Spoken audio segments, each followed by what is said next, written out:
Ma'am आपसे जानना चाहेंगे, हम देखते हैं कि आज बहुत सी ऐसी महिलाएँ हैं जो कहीं न कहीं वो उनको एक्स्ट्रा व्हाइट डिस्चार्ज होने की वजह से वो जूझ रही हैं और इस वजह से बहुत सारा इन्फेक्शन भी हो जाता है कई बार, जिस वजह से वो परेशान रहती हैं। लेकिन वो डॉक्टर को बताने में कतराती हैं जी, कि क्या इसको बोलना है। तो मैं जी, आपसे जानना चाहूँगी ये क्या है और क्यों होता है और क्या इसका इलाज या उपाय है? इस बारे में थोड़ा जी। बताएँ? एक बहुत आम कंप्लेन है ये, हर औरत को कभी ना कभी लाइफ में ये होना ही है, व्हाइट डिस्चार्ज या कुछ लोग कहते हैं धात गिरना या ल्यूकोरिया।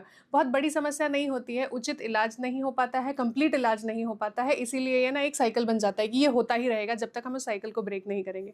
व्हाइट डिस्चार्ज के साथ एक और कॉमन कंप्लेन है इचिंग की, खुजली होते रहना। उससे औरतें बहुत परेशान रहती हैं, बहुत ही एम्बैरेसिंग सी कंप्लेन होती है और डॉक्टर के साथ ज़्यादातर डिस्कस नहीं कर पाती हैं, क्योंकि एक बार इन्होंने दवाई ली और फिर 1 महीने बाद फिर हो गया। अब इन्हें लगता है कि अब पति को बताऊँ कि फिर से वही समस्या है, फिर डॉक्टर के पास चलो, तो इसका इलाज पूरा नहीं हो पाता है।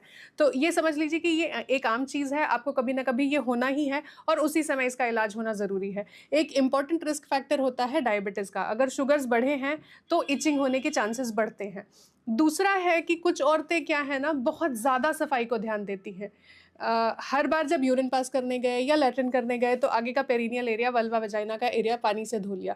अब आप सोचिए कि अगर पानी को 11 बार, इतनी बार किसी भी शरीर के अंग में लगाया जाए, तो वहाँ ड्राइनेस हो जाती है। ड्राइनेस के कारण इचिंग होती है, इचिंग से इरिटेशन होता है, इन्फ्लेमेशन होता है और वो भी एक व्हाइट डिस्चार्ज का कारण होता है।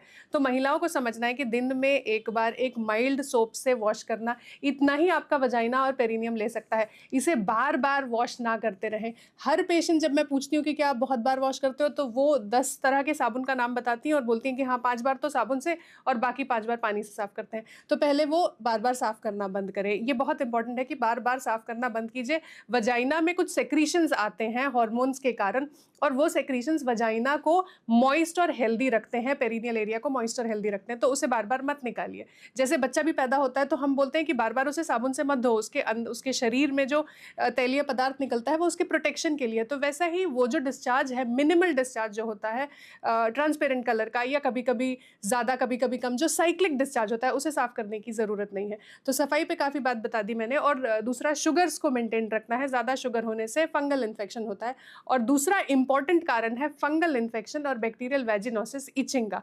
अब इन चीज़ों का इलाज बहुत ज़्यादा मुश्किल नहीं होता है। ये मुश्किल तब हो जाता है जब ये पहली बार हुआ, आपने आधा-अधूरा इलाज लिया, एंटीबायोटिक्स कुछ समय लिए और जब हुआ तब एंटीबायोटिक ले लिए, तो इससे रेजिस्टेंस हो जाता है और जो एंटीबायोटिक्स पहले असरदार थे वो अब असरदार नहीं हो रहे हैं।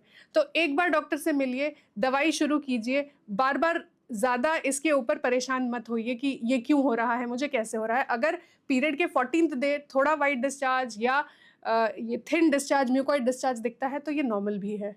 जी। और साथ ही आपसे ये भी जानना चाहेंगे, कई बार ऐसा भी देखा जाता है कि अधिक वाइट डिस्चार्ज होने की वजह से भी कई तरह के इन्फेक्शन हो जाते हैं, जिसको लेके भी लोग महिलाएँ परेशान रहती हैं, उनके जो हस्बैंड हैं वो भी परेशान रहते हैं। मैं आपसे जानना चाहूँगा इसका इलाज करवाना और डॉक्टर से परामर्श लेना कितना ज़रूरी है? देखिए, जो इन्फेक्शन है, वजाइना का इन्फेक्शन, उसका एक कुछ कारण होते हैं सेक्सुअली ट्रांसमिटेड डिजीज़ेज़ और कुछ कारण होते हैं जो जिसके लिए सेक्सुअल ट्रांसमिशन की ज़रूरत नहीं है, जैसे फंगल इन्फेक्शन या वेजिनोसिस जो कि इचिंग कराता है। अब ये जो परेशानी है उसका एंटीबायोटिक से इलाज करना ज़रूरी है। अगर वैसा नहीं है तो इतना परेशान ना हों।